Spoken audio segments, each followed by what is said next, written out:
2026 अक्षय तृतीया. तर अक्षय तृतीया ही रविवारी 19 एप्रिलला 2026 रोजी आपण साजरी करायची आहे. हा दिवस अत्यंत शुभ मानला जातो, कारण या दिवशी सूर्य आणि चंद्र आपापल्या उच्च राशीत असल्याने दुर्मिळ अक्षय योग तयार होत आहे. या दिवशी सोने खरेदी, नवीन कार्य, दान पुण्य करणे अत्यंत फलदायी मानले जाते. तर अक्षय तृतीया ही 19 एप्रिल 2026 रोजी रविवारी आलेली आहे, वैशाख शुक्ल तृतीया. तर हा 3.5 मुहूर्तापैकी एक असल्यामुळे या दिवशी कोणतेही शुभ करण्यासाठी पंचांग मुहूर्त बघण्याची गरज नसते. तरी पण आपण त्यातल्या त्यात जे काही शुभ मुहूर्त आहेत ते आपण ह्या व्हिडिओमध्ये पाहणार आहे.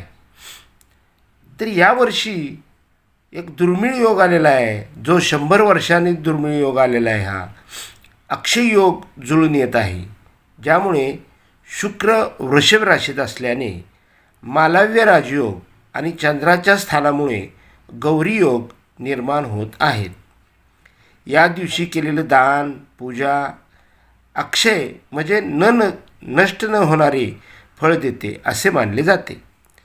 तो सोने, चांदी, जमीन किंवा नवीन वस्तू खरेदी करण्यासाठी हा दिवस उत्तम मानला जातो.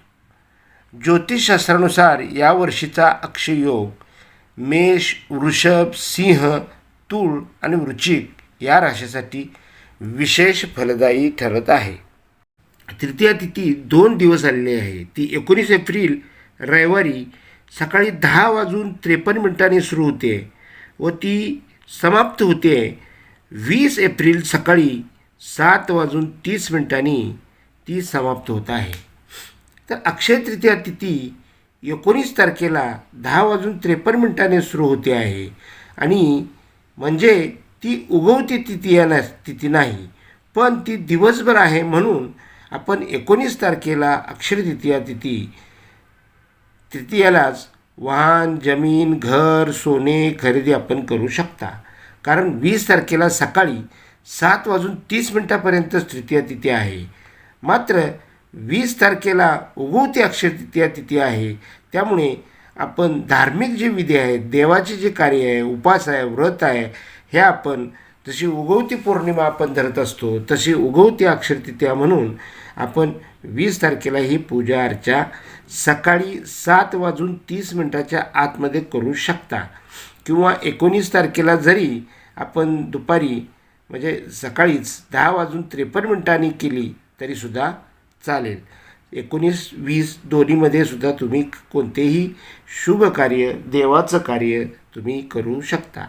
तर 19 मार्चला सकाळी 10:53 पुढे 20 तारखेला सकाळी 7:30 आपण कोणत्याही प्रकारची खरेदी, सोने, वाहन, जमीन करू शकता.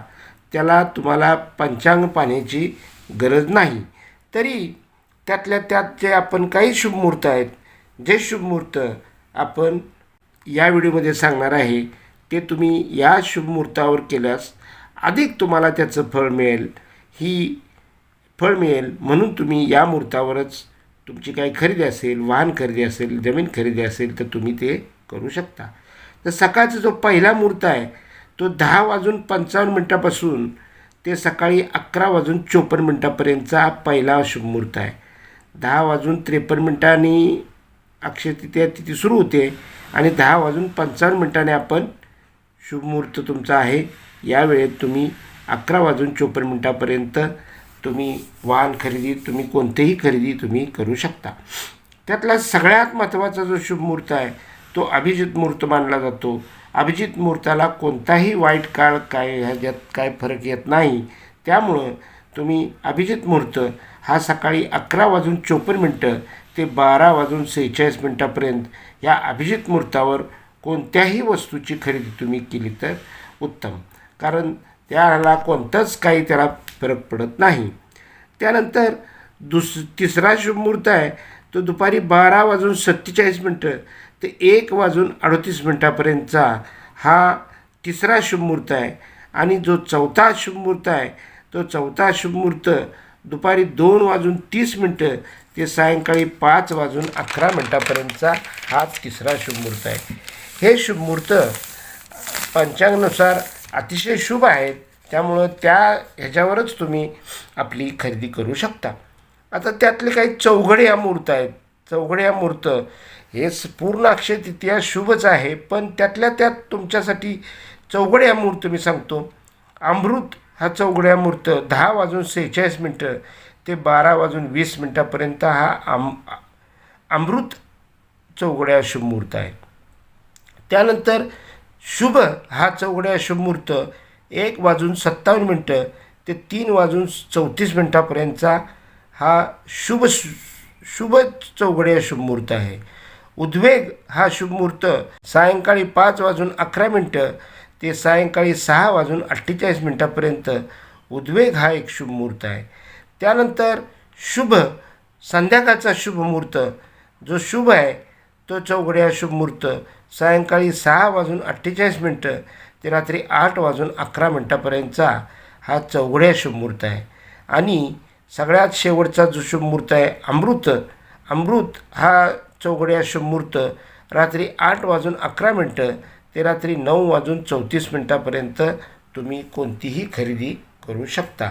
आता ह्याला चौघड्या शुभमुहूर्त बघायची सुद्धा गरज नाही. अक्षय तृतीयेला तुम्ही जोपर्यंत अक्षय तृतीया आहे तोपर्यंत तुम्ही त्या शुभमुहूर्तावर तुम्ही केले तर चालेल. 30 तारखेला सकाळी 7:30 आपण कोणतीही खरेदी करू शकता. परंतु ह्यात हे शुभमुहूर्त आहेत. ह्या शुभमुहूर्तावर जरी अजून केलं तर तुम्हाला त्याचं फल हे अजून शुभ मिळेल. म्हणजे त्याला कोणत्याही वाईट गोष्टीचा हे नाही. तरीसुद्धा तुम्ही ह्या शुभमुहूर्तावरच जास्तीत जास्त आपली खरेदी करायची आहे. आता अक्षय तृतीयाला कोणतेही वाईट वेळेचंही नसतं, तरीसुद्धा काही राहूकाळ आणि यमगंट पाळणारे लोक आहेत. राहूकाळ आणि यमगंट हा वेळ सोडून जर तुम्ही खरेदी केली तर अतिउत्तम. म्हणजे शुभ वेळ आहेच, परंतु त्यातल्या त्यात ह्या ज्या काही वाईट वेळा आहेत त्या वाईट वेळा वगळून जर तुम्ही जर आपलं शुभ खरेदी केली तर उत्तम. अक्षय तृतीयेला तुम्ही जे काय कार्य करणार आहे हे अक्षय आहे, हे टिकणार आहे, हे कधीही न संपणार आहे. त्यामुळं तुम्ही इतर ह्या गोष्टीकडे लक्ष न देता सुद्धा आपण अक्षय तृतीयेला सर्व शुभकार्य आपण करायचे आहेत. तरीही यमगंट हा दुपारी 1:38 ते 2:30 आहे. दुपारचा वेळ आहे, उन्हाची फार झळाया असणार, त्यामुळे या वेळेत आपण कोणतंही कार्य न केल्यास उत्तम. त्यानंतर राहूकाळ आहे. तो राहूकाळ सायंकाळी 5:11 ते 6:48 राहूकाळ आहे. त्या राहूकाळामध्ये सुद्धा आपण कोणतेही कार्य करू नये. बाकीचा पूर्ण दिवस हा शुभ आहे आणि या शुभ वेळेत आपण अक्षय तृतीयेचं जे आपलं खरेदी आहे, पूजन आहे, तुम्ही करू शकता. त्याचं पूजन अक्षय तृतीयेला जे करणारं आपण पूजन आहे ते पूजनामध्ये जे करा असते त्या कराचं पूजन कसं करायचं. शेवटी करा जर तुम्हाला मिळाली नाही, करा म्हणजे एक मातीचं गाडगं असतं आणि त्याची पूजा आपण करायची असते. ती कशी करायची असते. आंब्याचा निवेद्य आपल्या वडिलांना आपण द्यायचा असतो, तो कसा द्यायचा असतो त्याची माहिती, आणि करा नसेल तर तुम्ही काय पर्याय करायचा याची माहिती मी माझ्या पुढच्या व्हिडिओमध्ये देणार आहे. त्यामुळं तुम्ही तो व्हिडिओसुद्धा सर्वांनी अवश्य पहा. तर अशी ही माहिती तुम्हाला जर आवडली असेल तर लाईक करा, कमेंट करा आणि माझ्या चॅनलला सबस्क्राईब करा. धन्यवाद.